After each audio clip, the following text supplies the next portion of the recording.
Coming up in September's Forest Ramble Podcast, Midfield Matters, how many is too many, forward factors and keeping conundrums, and the return of the Forest Ramble Sketch.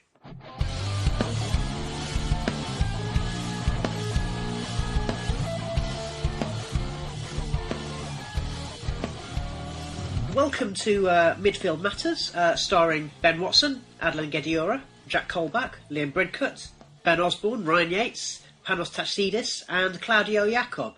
And, of course, Stephen Topless, hello. Hello. And the Maradona in the Midlands, hello. Hello. So my name is Rich Ferraro, and I'd like to start by asking the Maradona in the Midlands, how many midfielders is too many?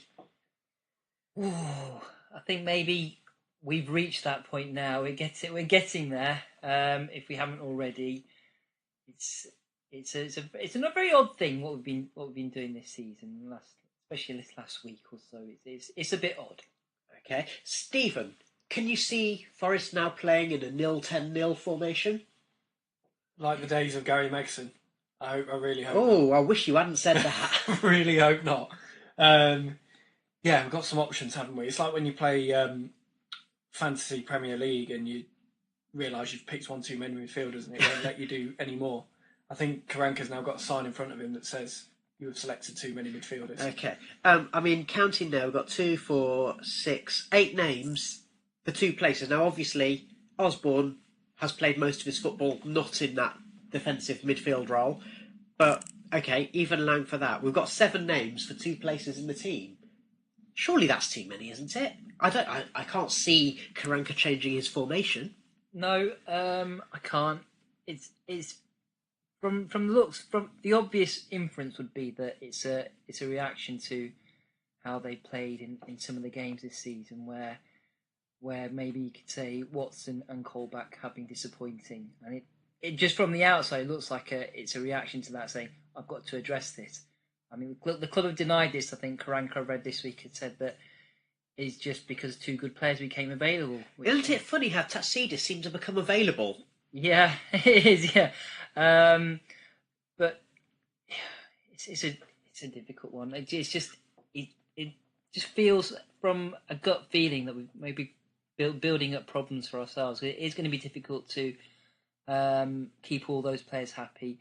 It is building up a wage bill, which as Forest fans we're very acutely aware of, maybe more than most other fans. Most other fans would just be, hey, we've got lots of good new players, brilliant. But we're having been through financial fair play. I think most of the Forest fan base look at all these signings with a bit of trepidation and reservation, and it's just going to be difficult already this season. It feels like he's tried to keep as many players happy as he can and play as many of them as he can. And it's maybe contributed to a little bit of lack of rhythm and cohesion sometimes. So it's just going to maybe make that a little bit worse. But on the plus side, we signed 2 good players. Stephen? We have added 2 very good players this week. Jacob, in particular. If you look at the response West Brom fans have given to the news, they were disappointed anyway that he left them in the summer, and even more so now that he's gone to a championship rival. So they rate him really highly, and I think he might give us a little bit more than what we've got in there currently. He's tough tackling, but he's mobile, and yeah, okay, he's 31. He's not getting any younger, but he's got a lot of experience. And the impression I got from West Brom fans is that they were a better side when he was in it. Okay. My concern about Jacob is that, to me, playing for West Brom, he always looked like a red card waiting to happen. You say tough tackling, I think sometimes a little bit reckless in the tackle. However, as you said, Maradona in the Midlands, maybe that is a reaction to the fact that maybe we haven't got someone who is doing that right now. I mean, Colback has had a few yellow cards for slightly rash tackles already, but as you raised it, I think we've got a bit of a conundrum there.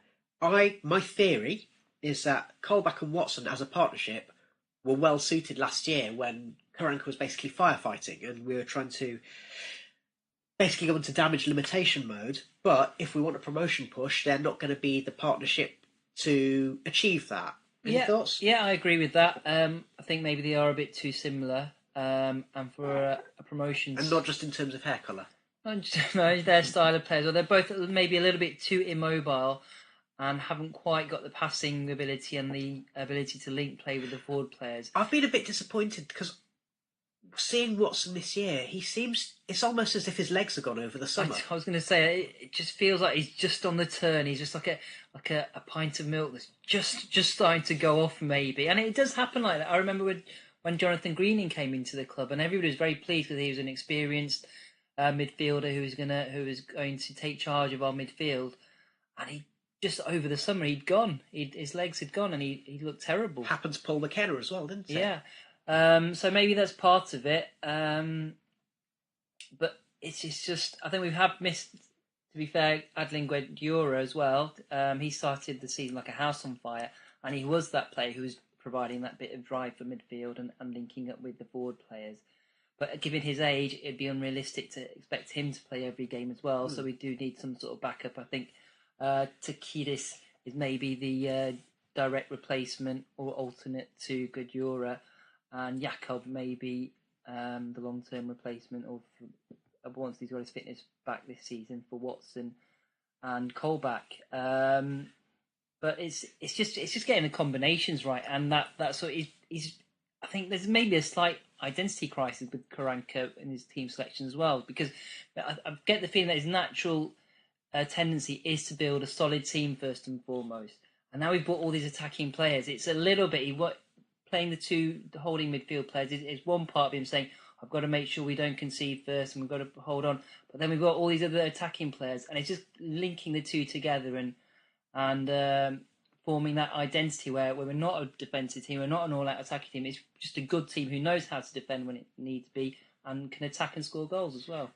And Stephen, the fact that we are still looking for the right blend in the defensive midfield positions, is that the reason why we've struggled to keep a clean sheet?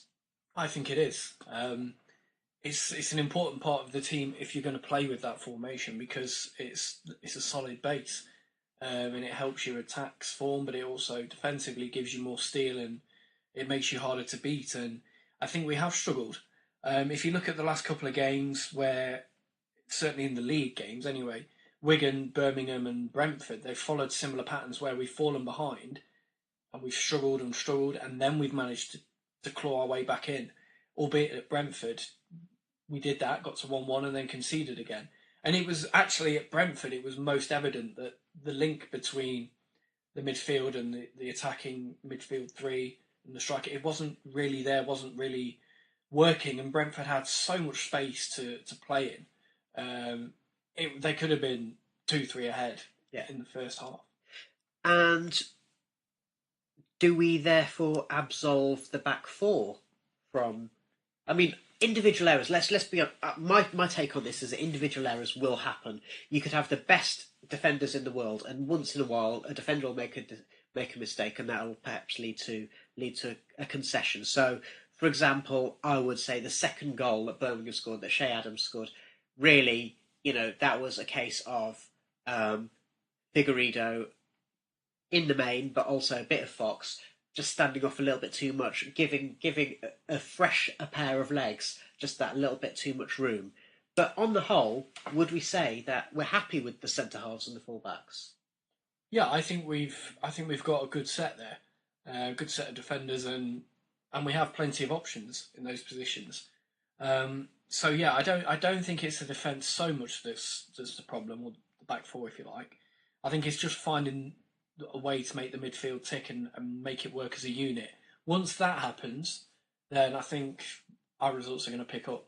Okay. You mentioned about the attacking midfield there. My theory, Forest are a better team when Osborne, Carvalho and Lolly are in it. Discuss. I'm not so sure about that. I would say that Lolly and Matty Cash have almost made themselves undroppable with their performances this season. I think we would have thought at the start of the season, and I think the first game of the season at Bristol, we started off with the 3 Portuguese players. So Matty Cash and Lolly have done really well to force their way back into it. At the moment, the way they're playing and the goal threat they're providing, those two have become undroppable. Ben Osborne, he provides energy, but it's the same old argument with him. Will he provide the quality on the ball? You can argue that he provided a better attacking force from fullback than Robinson is doing, but he was susceptible to being attacked on the wings. I remember Matt Phillips in the West Brom game had a field day against Osborne, and the game after Reading as well, they targeted him as well. It's just not his fault. It's just not a natural left back. It's just his positioning was slightly out, and he was being beaten quite easily. Well, I mean, we've had this conversation already. I think in the case of Phillips, it's because you've got someone who's an experienced Premier League player and international winger. So I think even if Robinson had played, I think Phillips was on form in that match. Let's put it that way. Yeah, I mean, I think the point I'm making is that going forwards, he is better than Robinson and would improve in the team in that sense. But defensively, I think Robinson is slightly better. So it's difficult. I would argue about him. Carvalho, yes, whenever he plays, he does improve the team. You can see he's a level above most of the other players, and he's just got that little insight to play the balls around the corners and little touches and things. So just drag the ball forward 10, 15 yards from maybe the halfway line to the edge of the area just by running with it, which a lot of players are. And I would add in there, I think his off the ball movement is very good as well in terms of he has a good instinct for when to almost end up being the second striker to kind of drag defenders out, but still to make himself available. I mean, it's something that we did touch upon at the start of the season, which is that, you know, the thing with the Portuguese players is that actually their work ethic is almost as good as their ability, which is perhaps a pleasant surprise. Stephen, I mean, if we look at the Birmingham game, for example, obviously those were the three subs who came on. Now, actually, in that match, it's perhaps a bit unfair to single out Robinson on this match, but he had a bit of a stinker, really. And then actually, it helped massively. Okay, we were chasing the game, but we went to that back three with Robinson, Fox, and Figueiredo, and then we had Osborne on one side, and was it Byram? Byram in that match, yeah, on the other side. So Osborne coming on provided energy, Carvalho coming on provided goal, Lolly coming on provided power and forward thrust, and of course Lolly was instrumental in both the goals. By the way, thanks Lee Camp. What's your thoughts? I agree that the three of them, three players you mentioned, have been good all season, and they do make us a better team. I do also want to go back to Matty Cash. I think he's been excellent. Yeah, scored lots of goals. Yeah, 4 goals in 6 games, and that's in all competitions. So that's showing there the impact that he's having. And at Brentford last week, another good example of this. When he came on, we looked like a different team. He was the only one really who seemed interested, and the only one who was providing drive and energy from midfield. And when he was running at them and getting in space and being the outlet, they didn't know how to stop him. And he was one of the only Forest player to test David Button in the Brentford goal, and look what happened. Yeah, you don't shoot, you don't score, do you? Exactly. And yeah, he was excellent last week, and he's been excellent all season. Look as well, the finish at Wigan. Yeah. For a guy, I remember probably it was last season or a little bit the season before, we were talking about his finishing and a little bit wayward at times. Is that something he can improve on? And strikes like that at Wigan seem to suggest that he's done that. Yeah, he's worked on it. He's confident. It seems to be going. And same with Lolly. Lolly seems confident. He adds that forward thrust because he just knows that he's got the ability to do it. And apparently, I didn't know this, but apparently Lolly scored as many goals for Forest now as he had done in about 4 seasons beforehand. So it's obviously working out. And I've got fans of rival clubs coming to me and saying that Lolly looks really good, doesn't he? So it's good. I mean, not that anyone sort of doubted his ability from the second half of last season, but he seems to still be adding something that we don't have from other players. I personally think that, going back to what you said, Marge, on the Midlands, that João Carvalho, I think, still will be the beating heart of this team in the way that, someone like Ruben Neves was for Wolves. Have you got any thoughts on that, Stephen? Yeah, with that technical ability, he is a level above everyone else, and when you've got a player like that in the team, you've got to make the most of him. And I don't want to say become a one-man team because I don't think that's a good approach to it. But you've got to get him in positions where he's on the ball and he can dictate things because he's got the quality to do that. And Championship defences will struggle to deal with him.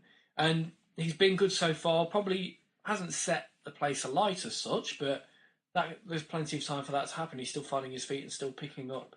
And I guess Wolves fans would probably still say the same about your Neveses and your Costas and your Diogo Jotas from last season. I think, the last couple of years, we've always spoke about the Forest don't have a player who's got that little bit of X factor, that little bit of magic on the ball, who can just thread a ball through. And now finally, it looks like we have one.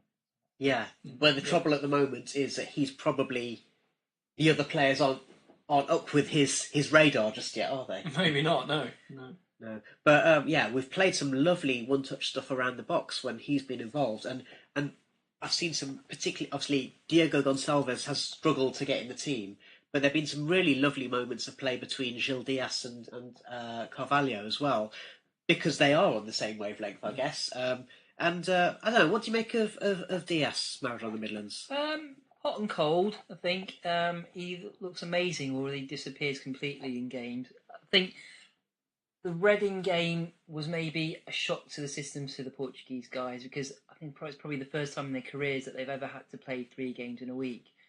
And so we've also got to remember they're still only about 20, 21 years old, so they're not used to it, and they're still sort of young players finding their feet in the game. So maybe not too surprising that he's going to be a bit inconsistent at the start of the season, but when he plays well, looks really good. He looks like a top player. And he's just got that bit of arrogance, a bit of a nasty streak about him, and just the quality and just the confidence to especially the goal against Newcastle. Even before that goal, because you knew he was trying to do something like that for about 10 minutes beforehand. For him to finally do it, it was great. It's the first time in years I can remember Forest player showing that sort of quality to finish. It was and maybe confidence or arrogance, as you call it. Yeah. I think he's got a healthy dose of both. Okay, so one player, going back to the defensive midfield positions. As you mentioned, the Newcastle match. I'll also mention in there that Liam Bridcut was really good, and he doesn't seem to be getting that much of a sniff of the team. Are you surprised about that, Stephen? I'm not too surprised, because it was apparent that Colback and Watson were the preferred choices at the base of the midfield, and at the back end of last season we saw Bridcut being played a bit more advanced, and he was doing a decent job of it, in fact. And then with all the players that have come in over the summer, like Carvalho and Diaz, etc., he's now struggling to find a spot in the team. So I think it's just down to competition, really. Okay. Because so again, without thinking about how Jakob and Taxidis are going to fit in, you see, I would have thought that on the basis of what I've seen, that Gedior and Colback seem to be quite a good balance there, with Gedior providing a bit of thrust and a bit of energy and Colback sort of holding. And if that's not the case, then I'd possibly like to see Watson and Bridcut paired up, with Watson maybe having the responsibility of having to kind of run forward so much taken away from him slightly, because Brids can do that. Yeah, I mean, we discussed it last season that when he first came in, we were playing Bridcut as a holding midfielder, and he isn't a holding midfielder. So playing alongside either Watson or Colback, I don't think it would make too much difference. Just if one of those two was sitting and he was providing the forward momentum and just linking up with the forward players, I think it would be a good idea. It was a bit of a surprise that he didn't play at Brentford, because he did play so well against Newcastle. I thought he deserved to keep his place. I was thinking at that stage that Watson had played 90 minutes against Newcastle, and maybe he'd get a rest on that day. So it was a bit of a surprise. But it's just down to how many players we have now. There's going to be a good half a dozen players who are going to be disappointed every single week now. So that's going to be part of the challenge of keeping them all happy. If we're winning every week, it becomes a lot easier. We lose a few games, and suddenly the stories start coming out of the dressing room. Well, I mean, this is also what I was thinking after the Brentford match, which is that, firstly, I think it's fair to say Brentford are a good team, and Brentford are a good team at home. And you could argue that they are a season and a half ahead of Forest, in the sense that they've had the same manager implementing the same philosophy and the same policies for that much longer. That's a moot point. There's a whole other discussion to have there. So Brentford are a decent team, but you lose to Brentford, and all of a sudden, Karanka's gone from being brilliant to being the worst manager in the world. The Forest are rubbish. Forest are going to be in danger of getting relegated. Yeah. That kind of reaction, and we've talked about so many times before.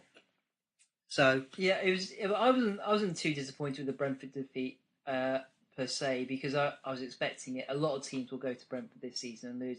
I was actually much more down after the Birmingham game. I was really depressed that Saturday night.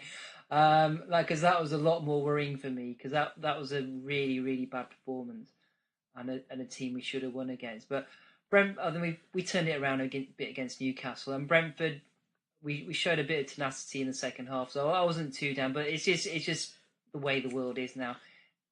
Managers have been getting sacked after 2-3 games this season. Kevin Nolan. Yeah, and so it's just the way it is now. We just got to hope the people in charge and sort of the majority of the Forest fan base keep cool heads and have a bit of patience. Okay, so coming up, we'll talk about some of the signings that we've already alluded to, and we'll also talk about how things have been going up front. Before we do that, Stephen, do you think there's any significance in the fact that the two best performances have been against a relegated Premier League team and a Premier League team in West Brom and Newcastle? Probably not. No, I think both games on TV as well. So was Birmingham. Well, yeah. I think players, they do raise their game on occasions like that. Or is it that actually both of those teams play a style of play that's easier to play against? There is that as well, but Brentford play a style of play that, okay, they're very good at it, but it's open and you can get at them, and we proved that. So I think you could pick holes in the performances or lack of performances either way. I think it's encouraging that we can take on the best teams in the league, and then a team like Newcastle, who are an established Premier League side now, that we can take those kind of teams on and give them a good game and beat them. So for me, that's encouraging, and it's still early days. We have to remember it's the first month of the season. Everyone's finding their feet, and players getting up to speed, teammates getting to know each other, all those sort of things. So I'm not too down yet. I think you just got to be prepared to see what happens now over the next 2 or 3 months, and that's when I think we'll get a clearer picture of where this Forest team is and what they can achieve this season. And Maradona in the Midlands, at the risk of showing our age, having grown up watching Forest in the 80s and 90s, I guess playing well against the good teams and then looking pretty abject against some of the lesser teams is something that we grew up with. Yeah, I mean, they in both the West Brom and Newcastle games, they did sort of stand off us a bit, and we were a bit lucky, I suppose. We played West Brom so early on; they weren't maybe quite up to speed with the Championship, and they had quite a few older players in their midfield, which didn't look like they had quite the legs to get going. And Newcastle, we have to be fair, it wasn't their full first team lineup, so maybe it skewed the results slightly. But in general, I think it will help us if teams sort of sit off a bit and let us play. Whenever that happens, we've shown that we can play in and hurt teams. If they're pressing us, it's always going to be a difficult game, but it is for everybody. Okay, thanks a lot. And now it's time for this. The Forest Ramble Sketch by Jeremy Davis. The sensation of déjà vu apparently increases with age and the deterioration of the brain.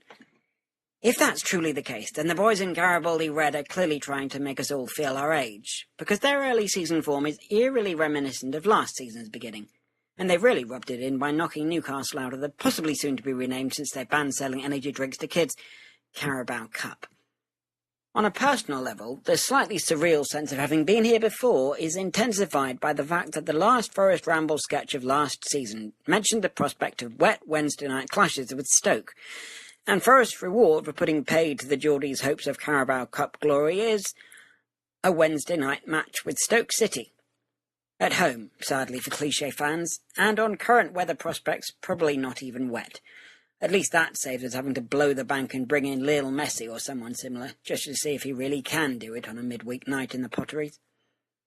Elsewhere, the early season international break for this newfangled Nations League seems to have left the BBC's football writers with too much spare time, as they've taken the apparently random decision to celebrate the 130th anniversary of the EFL, or the Football League as it was known for many years before their marketing people realised that you can't fit that on a baseball cap. 130. Excuse me? Yes, it's a round number, but seriously, has the 130th anniversary of anything else ever been celebrated, anywhere? 125th, yes. 150th, certainly, but 130? I reckon they just didn't want to give their poor football writers the weekend off so soon after the closed season. Still, the online team did a sterling job of reporting the events of the opening round of fixtures in league history on September the 8th, 1888. Although a bit like watching a movie on DVD and knowing you can always skip forward to the end to find out what happens, the results are only ever a swift internet search away, which does detract from the tension of these live streams somewhat. It's all about as exciting as watching Manchester United. On the plus side, it turns out that the very first Football League goal was scored against Derby County, of all people, and after just 2 minutes. They came back to win 6-3, but at Forest we're too cynical after years of shattered dreams to believe in happy endings. Thanks, Jeremy. And now it's time for part 2 of the Forest Ramble podcast for September. Let's talk about ins and outs. Stephen, you have very kindly made a list of the players who've come in since the last time we had a chat, and it's quite a long list, even though the transfer window's closed. Yeah. So let's start off at the back. Okay, Sam Byram was the one that everyone was talking about, and he's come in, and then bless him, he's got injured after 3 games. Yeah, and that's a shame because he was starting to find form already. Not so much the Birmingham game, but the Newcastle game, he set up the goal for Murphy. And he was a real threat up until going off injured. So, and again, there's a bit of quality there, isn't there? Yeah, definitely. There's a reason why West Ham paid the money they did for him. He was excellent for Leeds in the Championship, and I'm sure he will be again at this level when he's fit. But off the back of him getting injured, we've now brought in Sadie Yanko from Porto on loan, who, yeah, I think is solid right back. He's just going to be there for cover, really, and gives Derikwa competition still. That yeah, because it looks as though Byram's probably going to be months rather than weeks, doesn't it? Yeah. So yeah, it's a bit of a shame for Byram. Let's see what the new boy is. I don't know a huge amount about him. Again, another young player though, isn't he? He is, yeah. A young player with a surprising amount of experience for his age. Yeah, he was at Man United for a few years. He's been at Celtic, and he's played in Europe as well, and he does have a decent amount of experience. He's coming from Porto, obviously, a very successful club in Portugal. So he's coming from teams that have been successful. So I think that's a positive sign. Yeah, probably don't know as much about him as someone like Sam Byram, but I think, yeah, it's a solid signing and just... Again, it's competition. Yeah, competition, yeah. Yeah. Okay. Let's move on to, also at the back, Luke Steele, which was one that was a bit of a surprise at the close of the transfer window. Came out of nowhere, really. But actually, it looks like being a very good idea, especially bearing in mind Jordan Smith had a bit of a nightmare against Bury. Yeah. Steele came off the bench and saved penalties in the shootout and scored a penalty in the shootout one as well. So, yeah, he's already played a part. He's 33, but he's got plenty. So he's got plenty of experience and certainly championship experience. He's a solid goalkeeper. I think as a number 2, he's pretty good. He could even be the number 1, and you wouldn't have too many complaints. Actually, about that. As you mentioned that, just to digress slightly, Maradona the Midlands and the Birmingham match. Were you aware of the fact that there are a lot of people calling Pantilimon as well? No, I wasn't aware of that. Oh yeah, I don't know if it's around your part of the ground, around my part of the ground, and at Brentford as well. Yeah, really. So the problem I have with him, his distribution sometimes is slow, and he seems more content in kicking the ball long than looking to play it short. So, for example, at Brentford, there were times when Robinson and Derikwa were out wide, and they were in acres of space, but he wasn't looking for them. He was just looking for the long ball all the time. What? And it happened at Birmingham against Birmingham as well. But even last week, Jack Robinson stood on the touchline screaming for the ball, and it's not coming. And other goalkeepers would have spotted that and got us playing out from the back a bit quicker. And that's my criticism. It's interesting that you have picked up on that being the criticism, because what I picked up on is people thinking he was a bit indecisive. And to a certain extent, I think he can get away with it because by being so tall, even if he's a bit flappy, he's still more likely to catch the ball or get to the ball ahead of the opposition. I was going to say that I don't think he makes full advantage of his size. He's not as commanding as you'd want him to be. Being that big, he could dominate the 18-yard box, really. Not just a 6-yard, but 18-yard box. He could dominate it, coming out for crosses and just bossing that whole area, but he just doesn't use it to his full advantage. Maybe that's why he's never quite got the full run at the top level, and why, because looking at the size of him, he should be at a top 4 club, really.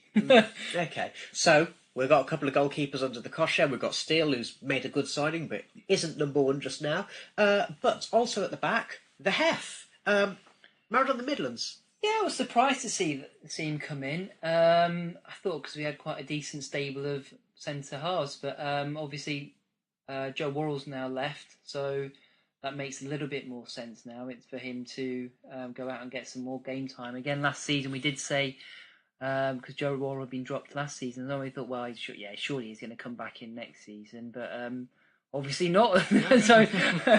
so it makes sense to bring somebody else in. He looks like a really big character. Just he's got a really good personality, a really good charisma about him. Is Toby Figueiredo a bit unlucky to lose his place? Yeah, he's not played too badly, but by the same token, Danny Fox has been excellent. So out of the two, you probably would say Fox is more deserving of his place in the team. And Heffler comes in and he's got that experience of promotion from the Championship, having achieved it with Huddersfield. So. And I think as you said, it's that character. He obviously loves it, and he loves, you don't want people who are too kind of out there, but he adds a certain degree of something whereby he really wants. It's the kind of player that the fans can get on side with, and the Huddersfield fans were really quite, even though he hadn't played for them due to injury, they didn't want him to go because of his character. Yeah, and I think I'll just touch on Figueiredo again. I think occasionally he does have the headless chicken about him when he's defending. He's 1 or 2 times this season. He just seemed to have lost it a little bit. So I think there was room for improvement there, and hopefully Heffley can provide that. Okay. We've talked about the midfield acquisitions. So let's think about the players who have maybe, and we've mentioned Jack Robinson as well. Let's think about the players who aren't here anymore. You've already mentioned Joe Worrell. Stephen, good move for Worrell to go on loan to Rangers? Yeah, hopefully he'll get some more game time up there and working with Stephen Gerrard. Mm-hmm. That is going to be, I think, a positive move for him. Player who's manager, of course, who worked with coaching Liverpool's youngsters for a time, so got a little bit of pedigree in terms of working with youngsters and younger players. And in a league that, it's not the best quality, but it's competitive enough and it will be. Do you think it'll toughen him up a bit? Yeah, I think it would do. And also, they've got the Europa League, so maybe it'll come up against some better players in that as well. I think maybe that swung it for him, deciding to go there. I think he's got the potential to be one of the best players in that division. If he gets his form together in regular game time, then he could be a very good player in the SPL. Okay. Does this mean? I'll come on to Ben Brereton in a minute, but do we think that Karanka doesn't believe in youth anymore? I don't think he doesn't believe in youth. It's just that the owners have made it pretty clear that they want promotion ASAP, and so you think it's about players with consistency? It's just players with consistency, and we just can't afford to. So Osborne and Cash are spared the chop because they are consistently capable of getting into the team and delivering what they deliver. They're 2 or 3 years ahead of Worrell and Brereton, and they've shown that they can start to play on a consistent level.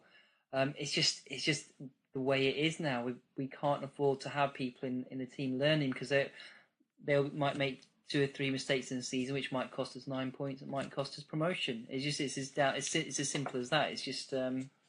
So what was your take on Brereton leaving? I mean, just for the sake of clarity, it's on loan, but he will be gone. He will be a Blackburn player in January. Yeah, from an emotional perspective, it's hard to take, really, because you want your young players to come in and thrive at Forest, but from a logical point of view, Karanka's only ever going to play with one striker, so his game time would have been limited to maybe a handful of appearances. But now we've only got 2 strikers. But he's only ever going to play with one, and then so there's only going to be. We've only got 2 strikers, one of whom's 30 and the other's 35, and Graben's had an injury. Yeah, but if you let me finish, Brereton would have been like third down the pecking list. So it would have been an injury to Murphy, an injury to Graben, and so we may be talking half a dozen times in the season when he would have played.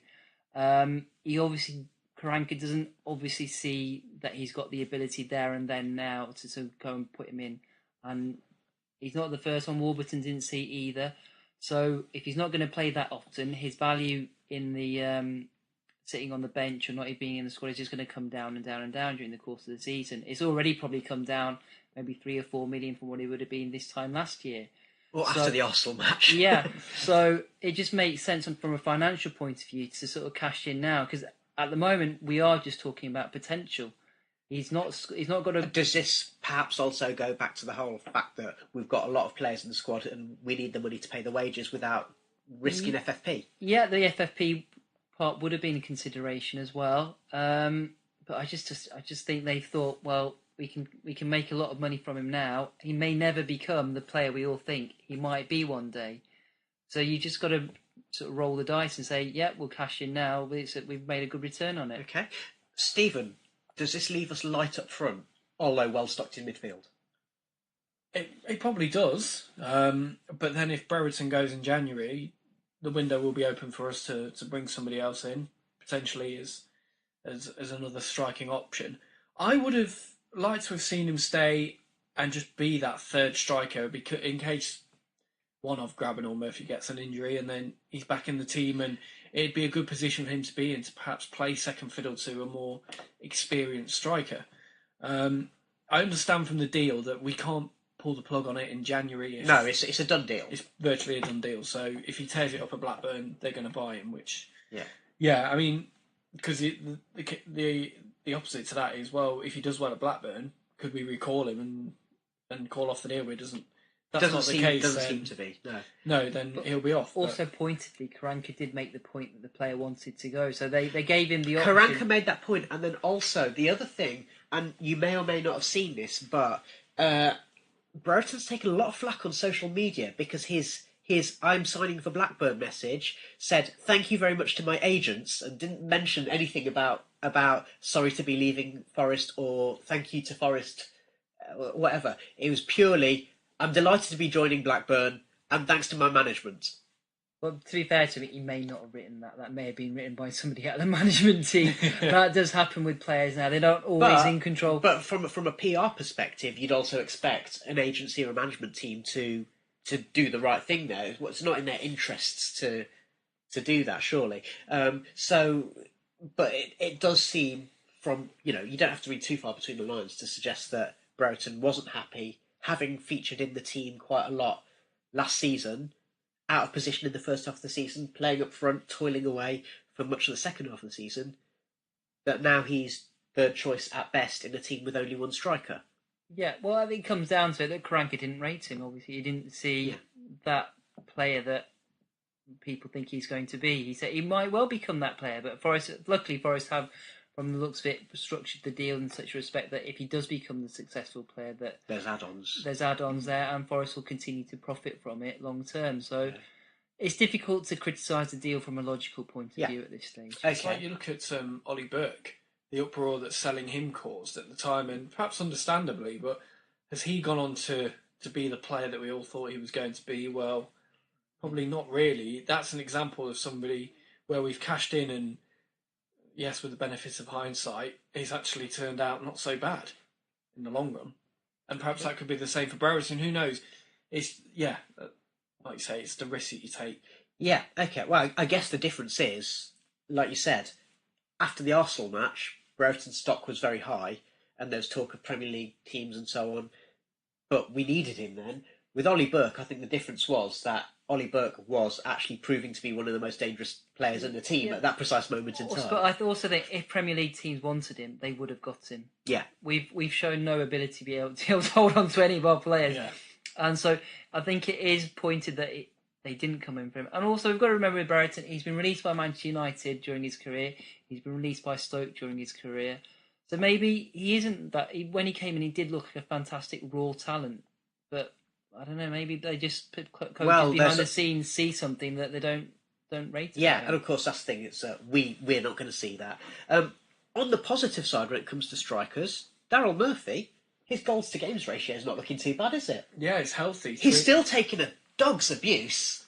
Yeah, but I think he always has done ever since he's been at Forest. But healthy goal scoring rate, 3 and 5 this season. You can't argue with that. And considering when he's not been in the game, I don't think it's down to him. I think it's down to the fact that the ball's nowhere near him, and he's having to. He does a huge amount of work that will never get spotted by the majority of fans. Is my opinion. Yeah. When he doesn't play well, it's normally because he's very isolated. It's like the thing we've been talking about: the holding midfielders not getting forward and supporting. I think if the players can get the ball to him and then sort of play off him a bit more, the likes of Diaz, Carvalho, Cash, whoever may be. Well, that's one of the things that in that Birmingham match was very noticeable when Carvalho came on, is that suddenly Murphy wasn't completely isolated.